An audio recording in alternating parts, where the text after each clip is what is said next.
উনি যে রেখে গেছেন সেইটা ধরেই আমরা আগাচ্ছি। বাংলাদেশের মানুষ এই পরিবারটিকে এত ভালোবেসেছে, এত কাছে টেনেছে, যত অসম্ভব ষড়যন্ত্রের কাছেও এই ষড়যন্ত্র বাস্তবায়ন ঘটে নাই। হ্যাঁ, কষ্ট করেছে। একটা 70 বছরের ঊর্ধ্বে একটা নারী দিনের পর দিন জেল খেটেছে, কষ্ট করেছে।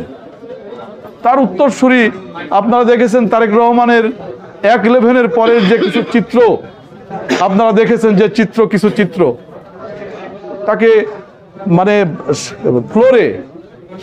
ফ্লোরে শোয়ায়ে তাকে পিটানো হচ্ছে, তাকে এইভাবে হাত উঁচু করে তাকে পিটানো হচ্ছে। যেদিন তারেক রহমান জেল থেকে মুক্ত হয়ে পিজি হসপিটালে যায়, আমার দেখার সৌভাগ্য হয়েছিল। আমি দেখেছি কতটুকু নির্যাতন হলে একটি মানুষ একেবারে বিছানার সাথে মিশিয়ে যায়। আমরা দেখেছি, পারিনি। সেই ষড়যন্ত্র বাস্তবায়ন ঘটে নাই। বাংলাদেশের লক্ষ কোটি মানুষের ভালোবাসা, দোয়া এবং একমাত্র বিচারক আল্লাহ রাব্বুল আলামিনের কারণে পারেন নাই।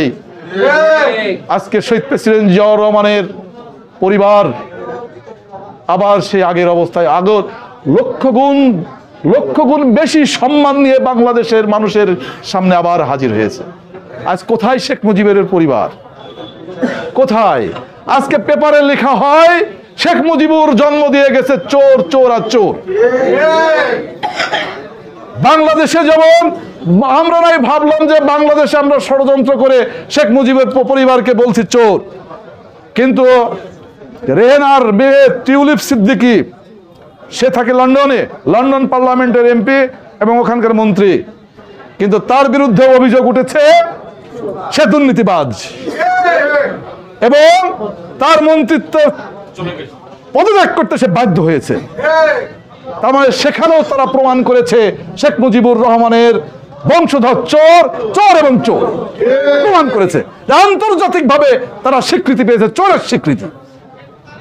পৃথিবীর বিখ্যাত ধনী, পৃথিবীর সব থেকে বড় ধনী এলেন মাস্ক, সেও বলেছে যে টিউলিপ সিদ্দিকী দুর্নীতিবাজ। এটা পেপারের কথা। আপনারা কি পারবেন এই জিয়া পরিবারের বিরুদ্ধে এই ধরনের কোন অভিযোগ দাঁড় করাতে? আপনারা পারবেন? আপনাদের মন গড়া, আপনারা তো অনেক কিছুই করেছেন। আপনারা গত 17 বছরে তো বাংলাদেশে মানুষের জন্য মানুষের বিরুদ্ধে অনেক কিছুই করেছেন।